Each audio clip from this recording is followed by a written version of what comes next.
그러니까 삼성전자와 같은 반도체 회사는 업황이 안 좋을 때 사서 업황이 좋을 때 팔아야 되는 거고, 지금 삼성전자의 업황은 제가 볼 땐 안 좋은 것 같거든요. 지금 사면 되는 거네요. 그러면 저는 주식을 사도 될 것 같습니다.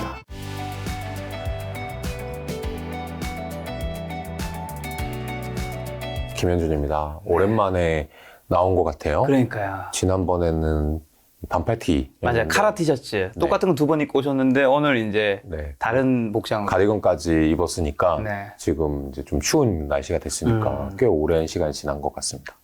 이 유퀴즈 언더 블록 항상 영상에서 유퀴즈 언더 블록 그분 아니냐.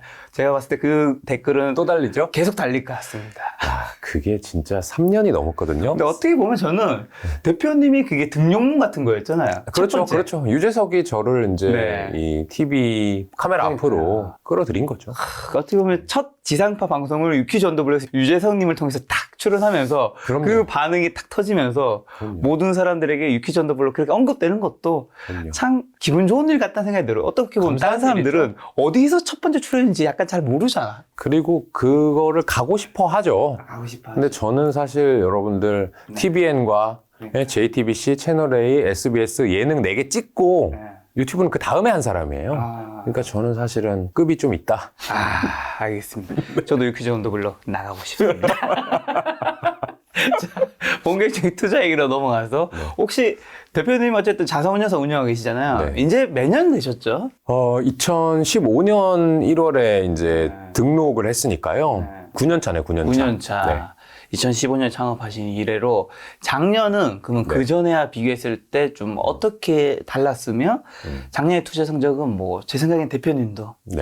크게 좋았을 리 없다. 네, 네. 좋았다고 하면 뭔가 이상한 거다라고 생각했는데 어떠셨는지 궁금합니다. 좋았어도 나쁘다고 얘기해야 될 것 같아요. 좋다고 얘기하면 또 이제 돈 맞는 거죠. 네, 저격 들어오고 뭐 이렇게 실적 까봐라 이렇게 댓글 할 수도 있는데 저희 회사는 마이너스 10% 정도 했고요. 작년에 지수 대비 되게 좋았네요. 네, 그렇게 말씀해 주셔서 어떻게 그게 이제 감사합니다. BM 그렇게 하잖아요. 그렇죠. 그러니까 공모펀드 큰 회사들은 지수 대비로 해가지고 그러니까요. 저희는 이제 국내 펀드, 해외 펀드, 글로벌 펀드 이렇게 세 가지가 있는데 국내는 코스피, 그다음에 해외는 S&P 500이라고 하는 네. 미국 지수랑 보통 비교를 많이 하세요. 네.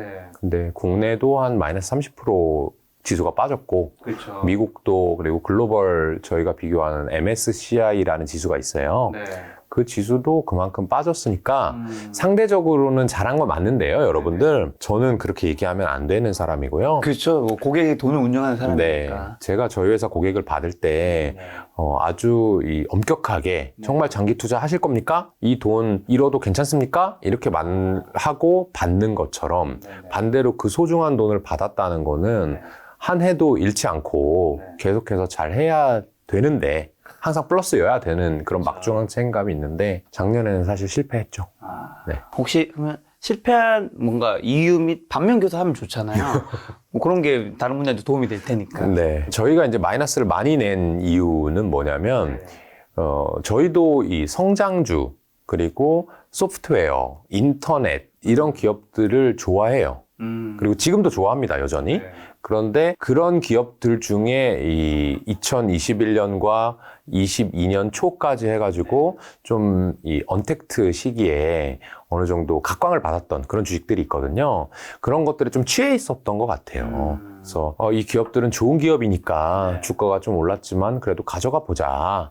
저희도 뭐 조금 애매한 소프트웨어나 인터넷 기업들은 팔기도 팔았거든요. 그래서 이 기업들은 본질 가치가 좀 짱짱하니까 뭐 조금 빠질 수는 있지만 장기 투자 해보자라고 했는데 저희가 생각한 것보다 주가가 좀 많이 빠지면서 그런 주식들의 하락이 저희 포트폴리오를 어쨌든 마이너스로 이끌었던 것 같아요. 여기서 실수가 있었다. 네, 그렇죠. 조금 더 빨리 팔았어야 된다. 그런 생각을 하죠. 그때 그러면 어쨌든 중간에 팔긴 하셨나요? 판 주식들도 있고 안 판 주식도 있고 줄인 주식들도 있는데 그러니까 어쨌든 전반적으로 2021년에서 22년으로 올 때 인터넷 기업, 소프트웨어 기업, 플랫폼 기업의 이 포트폴리오 내 비중은 많이 줄인 건 사실이에요. 그런데 훨씬 더 많이 줄였어야 될 것 같아요. 물론 후행적인 얘기긴 하지만. 그러면 자연스레 질문을 네. 작년에 이제 아니면 작년부터 지금 1월까지 해서 네. 그래도 성공한 투자 종목도 있을 거고 네. 실패한 투자 종목도 있을 거니까요. 네. 지금 이제 보유하지 않은 종목은 과거 이야기니까 시세에 변동 줄 수 없으니까 네, 네. 좀 편하게 한번 얘기해 주신다면 거기서 왜 사셨고 왜 팔았고 뭐 교훈점이라든가 작년에 돈을 벌었던 네. 주식. 그리고 실패한 것도요. 네. 실패한 이제 주식 중에서 네. 이제 판 거를 얘기를 하면 전략 매도를 한 네. 주식을 얘기를 해보면 키다리 스튜디오.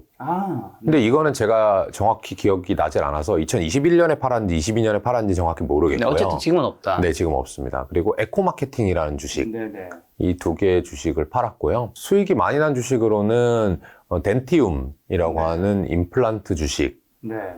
기억이 납니다. 왜 수익이 나셨는지 그럼 어떤 투자 아이디어로? 덴티움 같은 경우에는 사실 그 전부터 이미 가지고 있던 주식이고요.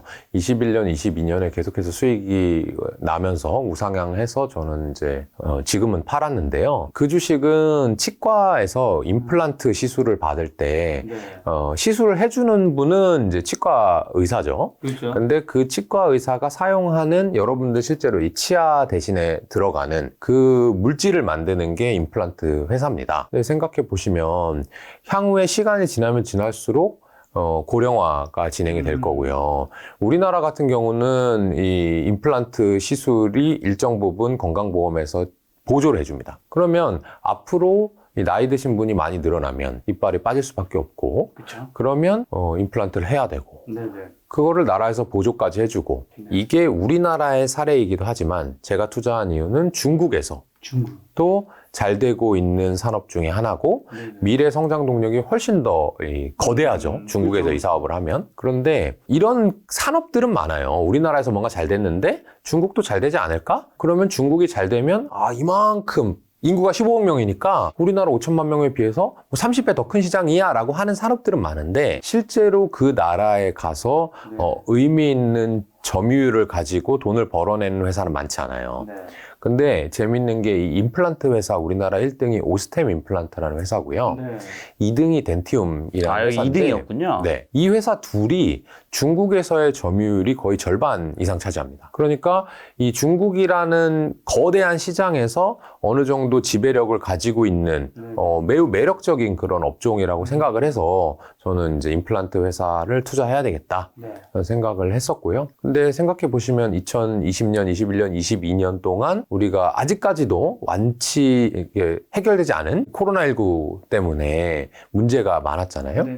근데 생각해 보시면 몸이 아플 때 내가 코로나19라고 하더라도 고치러 병원은 가야 됩니다. 가야죠. 근데 이가 빠졌어요. 충치가 아니라 안 아픕니다. 현재는 빠졌어. 근데 이게 없다고 해서 당장 뭐 죽는 건 아닌 병이잖아요. 그렇죠, 이것들은 그렇죠. 그죠? 조금 미룰 수 있죠. 그렇죠. 미룰 수 있죠. 그런데 치과에 가면 어떻죠? 마스크를 벗어야죠. 무조건 벗어야 되잖아요. 그럼 내가 이게 당장 필요하지 않은데 마스크까지 벗어가면서 임플란트를 심는 게 부담이 됐을 거예요. 그렇죠. 그러니까 방금 말씀드렸던 그 임플란트라고 하는 좋은 기업들이 싸졌구나. 저평가가 돼 있었어요. 그런데 저는 나머지 기업들도 마찬가지지만 언젠가는 코로나가 해결될 거고 그럼 다시 돌아올 거야 라고 생각했기 때문에 덴티움에 투자를 했었고, 한 1년 반 정도 동안 3배 정도 수익을 내고 지금은 매도했습니다. 야, 1년 반 전에 나왔을 때 왜 얘기 안 해주셨어요? 아니, 굉장히 그럴싸한데 왜 그때 요 코멘트조차 없었던 것 같은데. 치과에 지금- 치 드립도 없었는데. 지금 작가님께서 말씀하셨다시피 조금 전에 매도한 것만 얘기하라고 그렇죠. 하시기 때문에 맞습니다. 네, 그때는 아마 그럼 얘기를 여기서 안 했을 궁금한 거 겁니다. 두 가지는요. 네, 첫 번째는 이제 1등이 오스템 임플란트, 두 번째가 덴티움. 네, 왜 1등이 아닌 2등을 사셨는지도 궁금하고요. 네. 두 번째는 지금 중국 시장에 갔고 잘하고 있고 네. 고령화 더 계속하고 있고 우리나라도 가고 네, 있고 그렇죠. 그러면 계속해서 성장할 것 같은데 네. 왜 지금 파셨지? 이 궁금증 드실 것 같은데. 그렇습니다. 오스템 임플란트하고 덴티움 중에 네. 고민을 했던 건 사실이에요. 근데 그 이후에 오스템 임플란트의 횡령 사건이 한번 일어났죠. 예. 그러고 나서 지금은 오스템 임플란트의 대주주가 바뀔 것 같은 주주행동주의가 일어났어요. 되게 뜨거운 감자가 됐어요. 네. 그런데 제가 그걸 알고 한 건 전혀 아니고요. 저는 오스템 임플란트가 1등이니까 당연히 오스템을 살 수 있으면 오스템을 샀을 거예요. 네. 그런데 이 영업 구조가 조금 다른데 어떻게 다르냐면 오스템 임플란트는 직접 진출을 합니다. 각자 가는 나라에. 네. 그러니까 한국에서 만들기도 하지만 중국으로 가져가서 본인의 그 중국 법인에서 영업사원을 양성해서 보내는 거예요. 이렇게 되면 재무적으로는 어떤 효과가 있냐면 국내 법인도 있고 해외 법인도 있고 뭐 다른 법인도 있고 그들 간의 거래도 많고 하니까 재무제표가 약간 복잡해요. 근데 덴티움 같은 경우는 반대로 국내에서 대강 만들어가지고요. 대강 아니고 대강이라는 게 만드는 걸 대강 만든다는 그 게 뉘앙스가 아닙니다. 아니었습니다. 네네네. 네. 잘 만들어서 네네, 이해했습니다. 네, 해외에 있는 의료기기 대리점들 있잖아요. 네. 총판들한테 그냥 팔아버려요. 그러니까 딱딱 정확하게 잡히겠네요. 네. 마진은 조금 적은 것처럼 보이지만 현지의 영업사원을 기를 필요도 없고 말씀하신 대로 현지 법인 간의 거래가 없기 때문에 재무제표가 좀 깔끔합니다. 그럼 제가 맨날 말씀드리는 것 중에 하나가 내가 삼성전자를 열심히 공부해서 투자를 하나 네네. 또는 뭐 다른 기업을 열심히 공부해서 투자를 하나 나한테 수익이 똑같다면 나는 간단한 회사를 투자하고 싶다. 공부하기 싫으니까. 그래서 오스템 임플란트도 똑같이 경쟁 우위가 있겠지만 오히려 더 좋을 수도 있지만 제가 드리는 분석에 품이 많을 것 같아서 귀찮아서 네네. 덴티움을 선택했습니다. 근데 왜 팔았어요? 그 두 번째 이제 판 이유를 물어보셨는데 지금 이 오스템 임플란트와 덴티움과 같은 이 임플란트 회사들을 조금 공부해 보신 분이라면 다 아는 얘기이긴 한데 VBP라는 제도가 있어요. 네. 이게 볼륨 베이스드 프로큐어먼트예요. 네. 그래서 물량 기반의 조달 뭐 이런 뜻이거든요. 어떤 얘기냐면 중국에서 이제 앞으로 임플란트를 정말 많이 할 거라는 거는 나도 알고 너도 알고 중국 사람들 알고 중국 정부도 알아요. 그런데 이거를 많이 하려고 하면 자기네 자국민이 좀 저렴한 비용으로 할 수 있게 해줘야 되잖아요. 그 우리나라는 그걸 건강보험으로 지원해 준다고 했잖아요. 근데 거의 비슷한 방식입니다. 중국 정부가 임플란트를 대량으로 구매하는 거예요. 그럼 오스템 임플란트나 덴티움 입장에서는 물건을 한꺼번에 많이 팔 수 있으니까 조금 할인을 해줄 수가 있겠죠? 그렇죠. 그래서 중국 정부가 그걸 싸게 사온 다음에 현지 병원들한테 뿌려주는 방식. 그걸 이제 물량 기반 조달 방식이라고 하거든요. 그 BBP라고 하는 걸 이제 시행을 했어요. 그런데 이 제도는 전 세계적으로 임플란트, 치과형 임플란트 분야에서는 거의 처음 시행되는 제도거든요. 그러면 저 입장에서는 좀 불안한 거예요. 이미 주가는 3배 올랐죠? 네네. 말씀하신 대로 더 잘 될 수도 있지만 만약에 이 물량 기반 조달에서 뭐 오스템 임플란트랑 덴티움 중에 하나가 빠진다면 또는 조금만 할인해서 많이 팔려고 하는 줄 알았는데 중국 정부가 강요를 하는 바람에 많이 가격이 깎이거나 또는 이게 생각해보니까 자국산 임플란트를 좀 밀어주는 게 아닐까? 네. 그래서 정부가 조달한다고 했으니까 네. 경쟁력이나 이런 거 품질 뭐 브랜드 상관없이 중국산만 많이 입찰에 허용하면 어떡하지? 라고 하는 이제 걱정이 들었던 거예요. 내가 모르는 영역이군요. 그렇죠. 통제할 수도 없고. 그렇죠. 그래서 앞으로 다시 잘 될 수도 있습니다. 근데 저는 지금 이 BBP에 대해서 불확실성이 남아 있으니까 좀 지켜보고 있어요. 그래서 이게 좀 전반적으로 시행된 다음에 그럼에도 불구하고 우리나라 업체들이 잘한다? 그럼 전 지금 시가총액이라도 덴티움이나 오스템 임플란트를 투자할 만한 생각을 가지고 공부는 계속하고 있어요.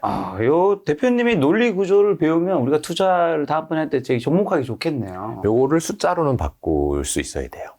제가 말은 이제 여기는 엑셀 화면을 보여주지 않기 때문에 하지만 그런 것들이 아까 말씀드린 것 중에 이제 쉽게 설명을 해보면 조금 싸게 팔고 많이 파는 그렇게 하려면 얼만큼의 할인폭까지 덴티움이나 오스템 임플란트가 용인할 수 있겠냐 그렇게 했을 때 몇 개를 더 팔면 이 회사가 매출액이 어떻게 되겠냐라고 하는 것들을 저는 이제 컴퓨터 엑셀로 이제 갖고 다니는 작업을 했기 때문에 이게 얘기를 할 수 있는 것이고 그냥 그러하겠구나라고 하는 걸로는 투자 집행하기가 한 단계 남은 거죠. 자, 그럼 아까 전에 팔았다고는 키다리 스튜디오랑 에코 마케팅은 네. 성공 사례인가요? 실패 사례인가요? 실패 사례입니다. 그럼 왜 실패했는지 얘기해 주셔야죠.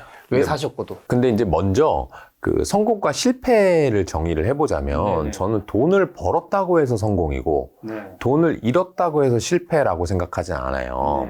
내가 생각한 대로 뭔가 기업이 변하고 그 변화에 따라서 주가가 많이 오르면 성공이고 내가 생각한 대로 움직이지 않으면 실패했다 이렇게 생각하거든요. 근데 에코마케팅이나 키다리 스튜디오는 저희가 처음 샀을 때 팔았을 때 가격이 크게 다르지 않아요. 그러니까 돈을 많이 잃진 않았습니다. 근데 이렇게 쉽게 말하면 고객분들한테 좀 죄송스러운 것이 그 주가가 많이 올랐다가 많이 떨어진 거거든요.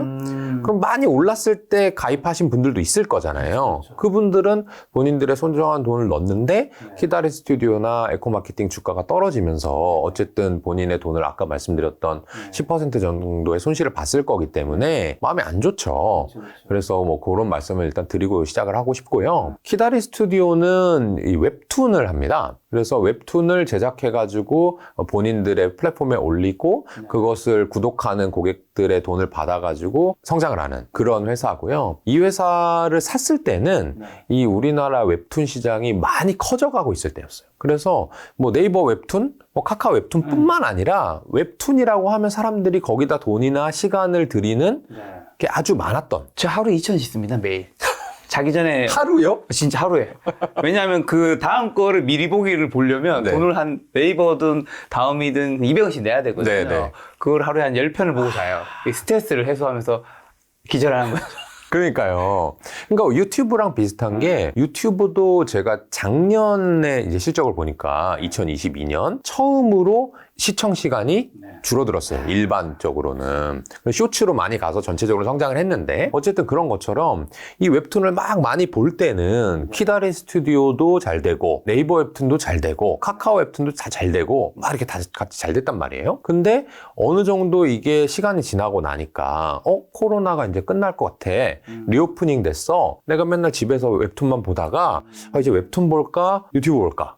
또는 웹툰을 봐야겠어. 근데 웹툰 볼 때 옛날에는 집에 하루 종일 있으니까 키다리 스튜디오도 보고 카카오도 보고 네이버도 봤는데 지금은 그럴 시간 없네? 출퇴근에 하나만 봐야겠네? 결정을 해야 되는 시기가 온 거예요. 그러고 보니까 막 주가 올라갈 때는 저희도 좋았는데 지나고 보니까 사람들이 선택하는 데가 키다리가 아닌 것 같은 거예요.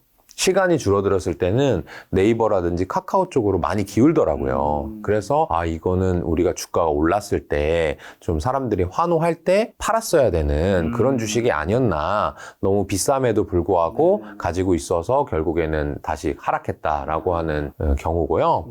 에코마케팅은 주가의 흐름은 비슷해요. 저희가 샀을 때 많이 올랐다가 저희가 팔 때 많이 떨어진 다음에 팔아서 비슷한 가격에 판 거는 비슷한데 요거는 저희가 조금 예측을 잘못했다고 해야 될까? 이런 분야가 있습니다. 어떤 얘기냐 하면 저희가 에코마케팅을 투자했었던 때는 이것도 조금 어려운 말이 나오는데 CPS라는 것 때문에 투자를 한 거예요. CPS는 뭐냐면 Cost per Sales. 그러니까 매출액에 기반해서 비용을 매기겠다. 이런 뜻이거든요. 이게 무슨 얘기냐면 에코마케팅은 광고 회사예요. 근데 주로 뭘 광고하냐면 여러분들 클럭 마사지기 아시죠? 클럭. 네, 클럭. 이렇게 배에 붙이고 여기에 붙이고 하는 마사지기 있어요. 그 마사지기를 만든다든지 아니면 여성분들 많이 하시는 여기 네일, 젤 네일이라고 하는 오호라라고 하는 1등 브랜드. 그 다음에 매트리스, 침대 매트리스인데 조금 이 푹신푹신한 몽제라고 하는 이런 것들의 특징이 뭐냐 하면 대부분 소셜 미디어에서 광고를 엄청 해서 대박난 그런 브랜드라는 거예요. 그것들을 광고해주는 회사가 에코마케팅이거든요. 그러니까 어떤 제품들을 잘 만들었어요, 우리가. 그러고 나서 이거를 많이 팔고 싶으면 어딘가 홍보를 해야 되잖아요.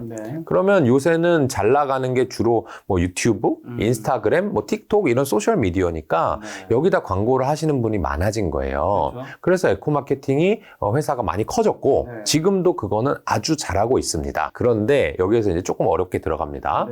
이 회사가 원래 광고를 해주고 광고비를 받는 방식은요. CPC였어요. 아까 CPS라 했는데. 그렇죠. CPC는 Cost per Click이에요. 그러니까 광고를 인스타그램 이렇게 넘기다 보면 광고 뜨잖아요. 거기에 이제 한번 딱 누르면 얼마씩 과금을 하는 거예요. 아주 잘 이해됩니다. 그렇죠. 그 방식의 광고비를 받고 있었는데 이것을 에코마케팅이 뭐라고 얘기했냐면 CPS로 바꾸자. 아마 그것 때문이겠죠. 클릭한다 해서 구매를 안 이어지는 것 같은데. 그렇죠. 그러니까 너네들 있잖아. 구매한 만큼 우리한테 내면 좋지 않겠어? 라고 이제 고객사들, 광고주들한테 설득을 한 거예요. 그렇게 되면 어떤 게 되냐면은 CPS로 바뀌었을 때 결과적으로 그 매출이 잘 나오면 광고주도 좋고 매출한 만큼 나눠 받으니까 그렇죠. 에코마케팅도 광고비도 많이 버는 윈윈 구조였던 거예요. 네. 그래서 이제 앞으로 소셜미디어 광고는 계속 늘어날 거고 그것이 똑같이 광고를 보더라도 CPS로 바뀌면 네. 이 광고 제작 능력이 뛰어난 에코마케팅은 돈을 더 많이 벌 수 있겠구나라고 투자를 했던 거예요. 네네. 근데 이제 몇 년이 지났습니다. 네네. 근데 CPS가 잘 안 늘어나는 거예요. 그래서 회사에 물어봤어요. 네. CPS가 왜 이렇게 안 늘어납니까? 라고 했더니 본인들도 이제 시행착오를 겪은 거예요. 저희가 원래는 CPC 고객들을 다 CPS로 돌려서 광고비를 많이 받으려고 했는데 여기에 이미 단어에 설명이 다 돼 있어요, 문장에. 광고비를 많이 받으려고 했는데 광고주는 광고비를 내기가 싫었던 거예요. 그래서 그냥 우리는 CPC로 계속 할래요. 이렇게 돼버린 거죠. 그래서 사실상 CPS로 바꾸는 것이 광고주한테는 윈윈이 아니고 돈을 더 많이 내는 거구나라는 이제 사실인지 오해인지는 모르겠지만 그런 인식이 많이 이미 퍼진 거예요. 그래서 에코마케팅의 CPS로의 급속한 변화, 이 전략이 저희가 생각했던 것보다는 좀 더뎠던 거예요. 그래서 이게 기업 가치가 많이 커지고요. 그 커진 거에 따라서 주가가 올라가는 것은 당연한 이치인데 그것만 중요한 게 아니라 그 기업 가치까지 얼마 만에 가냐. 2배를 수익을 내는데 10년 만에 가냐.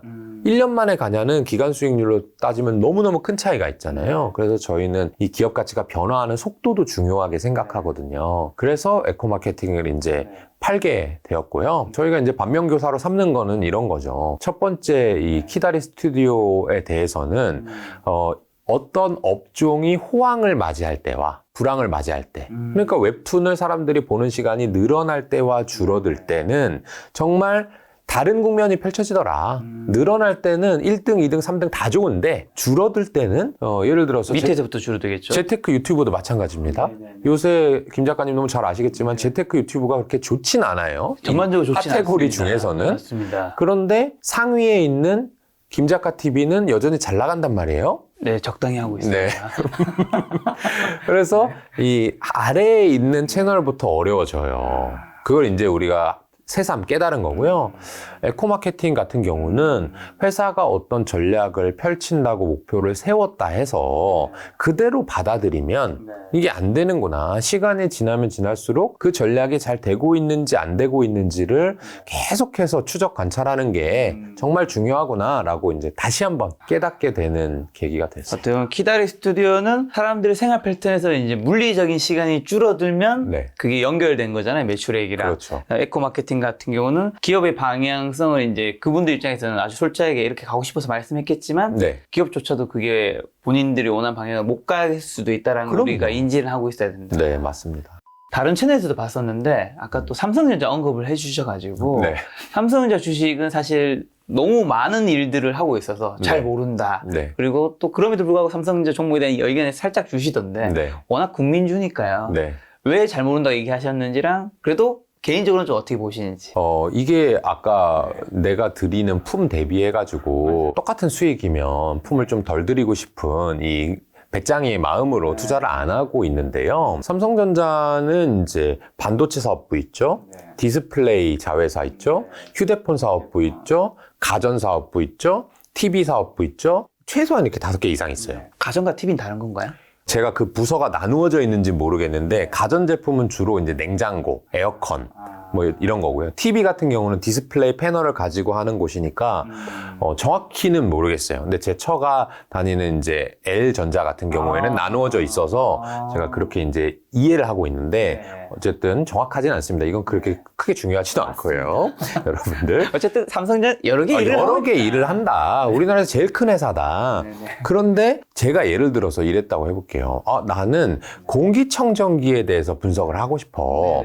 근데 공기청정기만 하는 회사 있거든요. 있죠. 위닉스라는 회사가 있습니다. 위닉스 있죠. 그럼 내가 공기청정기 산업을 잘 분석했으면 위닉스를 투자하면 되는데 삼성전자를 하려면 공기청정기도 해야 돼, TV도 해야 돼, 냉장고도 해야 돼, 에어컨도 해야 돼, 반도체도 해야 돼, 뭐 반도체는 디램 해야 돼, 낸드 해야 돼, 시스템 LSI 해야 돼, 가지가지 해야 되잖아요. 그래도 주식은 한 가지잖아요. 그래서 제가 안 하는 것인데 그럼에도 불구하고 이제 자꾸 물어보시니까 이 너무너무 전문가분들이 많은데 이 면구스럽지만 제가 보는 뷰는 그래요. 어쨌든 삼성전자를 굳이 분석해야 된다면 큰 덩어리부터 하는 게 맞다. 그렇게 생각하거든요. 나머지 자잘한 거는 잘 모르겠고 예를 들어 공기청정기가 삼성전자 차지하는 비중이 되게 작을 거란 말이에요. 너무 작겠죠. 그러면 내가 공기청정기를 분석하면 별로 안 좋은 이 효용을 가진 인풋인 거고요. 그러면 가장 큰 데가 어딜까? 반도체 사업부입니다. 반도체 중에서도 가장 큰 데가 어딜까? 이 메모리 반도체 D램 사업부거든요. 그러니까 D램 반도체가 잘 되면 나머지가 조금 어려워도 삼성전자의 기업 가치는 올라가고요. D램이 아주 죽쓰고 있으면 뭐 핸드폰 많이 팔아도 소용이 없어요. 그렇기 때문에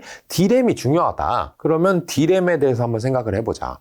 D램이라고 하는 거는 수요 측면에서는요. 휴대폰에 들어가죠. PC, 랩탑, 뭐 TV에도 요새 다 들어갑니다. 자동차에도 들어가요. 그런 D램이라고 하는 반도체가 앞으로 지금보다 더 쓰일 거냐 덜 쓰일 거냐. 더 쓰이죠. 더 쓰이죠. 무조건 더 쓰여요. 이건 확실하죠. 네, 그렇죠. 그러면 더 쓰여요. 그러면 이거를 만들 수 있는 회사는 많으냐 적으냐? 많지 않은 것 같아요. 많지 않을걸요? 왜냐면 우리나라에도 삼성전자, SK하이닉스밖에 없고요. 전 세계적으로도 한 제가 알기로 4-5개 회사밖에 못 만들어요. 여긴 가정 구조인 거잖아요. 그러니까 어려워요. 돈도 많이 들고 기술도 많이 필요해서 계속해서 D램을 하는 플레이어들은 줄어왔거든요. 이 진입 장벽이 높다는 뜻이고 그 회사의 점유율이 유지되거나 늘어날 가능성이 높다라고 볼 수 있고 삼성전자는 거기서 1등 업체니까 어려울 때도 잘 버티고 잘 될 때는 뭔가 연구개발 이런 거 잘해서 선두로 치고 나가고 그럼 오케이 삼성전자 수요 다 괜찮아. 하나가 남았어요. 공급이 남았어요. 수요는 꾸준한데 공급이 어떻게 될 거냐? 이거는 구조적으로 봤을 때 이 D램 반도체의 공급이라고 하는 건 어떻게 늘려야 되냐면요. 공장을 지어야 돼요. 그렇죠. 삼성전자의 본사가 어딘지 아세요? 수원? 네. 실제 본사는 강남입니다. 그렇죠. 서초 사업. 네, 가장 사람들이 많이 일하는 건 이제 수원, 평택 뭐 이런 쪽에 있어요. 거기 왜 있냐? 거기에 이따만한 공장이 있기 때문이에요. 거기에 이제 연구원분들이 연구해가지고 생산하시는 분들이 생산하는 그런 공장이 있어야만 되거든요. 거기에 돈이 엄청나게 들어가요. 그렇죠. 돈이 많이 들어간다는 얘기는 그걸 짓고 거기에 있는 필요한 장비들을 갖다가 세팅하는데 오랜 시간이 걸린다는 거예요. 연구개발은 더 말할 것도 없고요. 그러면 보세요. 공급을 하는데 이재용 회장님이 내년에 공급 요만큼 늘리자, 12% 늘리자라고 하면 내년에 딱 되는 게 아니라는 거예요. 그렇죠. 그러니까 몇 년 후를 내다볼 수밖에 없어요. 연구개발 해야 되지, 거기에 맞는 장비 사야 되지, 수율 테스트 다 해야 되지, 그걸 가지고 이제 공장을 지어야 되지. 그러니까 한 3년 이상의 사이클로 돌아간단 말이에요. 그럼 내가 아무리 똑똑한 사람이라 해도 3년 후에 D램 반도체의 수요량을 정확히 예측하지 않으면 수요와 공급이 항상 불균형할 수밖에 없어요. 수요와 공급이 불균형되면 어떻게 되냐? 가격이 오르내리죠. 수요는 꾸준하지만 공급이 많을 때는 D램 반도체 가격이 떨어지고요. 그렇죠. 공급이 적어졌을 때는 가격이 오르죠. 그러면 가격이 오르면 이 회사는 돈 벌다. 돈 벌면 주가 오른다. 가격이 떨어지면 돈 잃고 주가 떨어진다. 그러면 뭐만 보면 되냐? 하나만 본다면 저같이 문외한이 삼성전자 및 D램 회사들의 공급 재고량과 이 KPX 설비 투자가 어느 정도 진행되고 있냐만 보면 크게 봤을 때 D램 반도체 업황을 알 수가 있는데 지금 삼성전자 적자입니다. 재고가 아주 많답니다. 설비 투자를 미룰까 말까 고민하고 있답니다. 그러면 2등, 3등, 4등 업체는 더 힘들겠죠. 그러면 설비 투자 못 하고요. 생산량을 늘리기가 어렵겠죠. 근데 아까 뭐라고 그랬죠? 수요는 계속해서 늘어나니까 언젠가는 지금은 공급이 많아서 힘들지만 수요가 많아지는 시기가 오고요. 그걸 다시 말하면 호황이라 하는 거고 그렇게 되면 주가가 올라요. 그러니까 삼성전자와 같은 반도체 회사는 업황이 안 좋을 때 사서 업황이 좋을 때 팔아야 되는 거고 그런 큰 몇 년의 사이클로 볼 때 지금 삼성전자의 업황은 제가 볼 땐 안 좋은 것 같거든요. 지금 사면 되는 거네요. 그러면 저는 주식을 사도 될 것 같습니다. 아주 명쾌합니다. 1타 다행이네요. 강사가 돼서 돌아오신 것 같습니다. 아주 논리적입니다. 네. 아주. 제가 뭐 삼성전자는 여러 가지를 1타 강사가 되었네요. 여러 가지를 볼 수 있지만 시간에 한계가 있다면 가장 중요한 거 수요는 끊임없이 늘어나니까 공급을 네. 거기서 이제 재고량과 KPX를 보자. 네. 그래서 지금 어쨌든 나쁘지는 않은 사기에. 그러니까 참 마음이 좋은 게요. 이런 질문을 삼성전자에 관한 질문은 제가 유튜브와 경제 채널을 나가면서부터 안 받았던 때가 없단 말이에요. 그분들도 저는 이걸 할 수밖에 없는 이유가 있습니다. 예를 들어 제가 대표님한테 금량 어떻게 생각하십니까? 그러면 뭔지도 몰라. 대답을 지금. 못 하잖아요. 네, 네. 예를 들면 위닉스 네, 네. 작은 예를 들면 어쨌든 삼성전자 대비해서 작은 그렇죠, 그렇죠. 시가총이 낮은 기업들은 이 영상이 올라갔을 때 또 이 시세에도 영향을 그렇죠, 줄 수도 있고 하다 그렇죠. 보니까 맞아요. 우리들도 사실 못 물어보는 거예요. 맞아요, 맞아요. 그러니까 시청자분들이 가끔씩 너무 대형 종목 물어본 거 아니냐는데 저희도 게스트도 그것밖에 대답을 하고 맞아요. 질문할 수밖에 없는 약간 사정이 있는. 100만 채널에서는 그런 거 물어보면 오히려 더 위험하고요. 그렇죠. 그런데 제가 이걸 2019년에 이제 유퀴즈 나오고 그러고 나서 지금 몇 년간 질문할 때 제가 삼성전자를 좋다고 얘기해 본 게 별로 없어요. 계속 위험해요. 2019년 좋다고 했다가 20년, 21년, 22년 안 좋다고 계속 했단 말이에요. 근데 다행히 22년 이제 하반기로 갈수록 저는 마음이 편해진 거죠.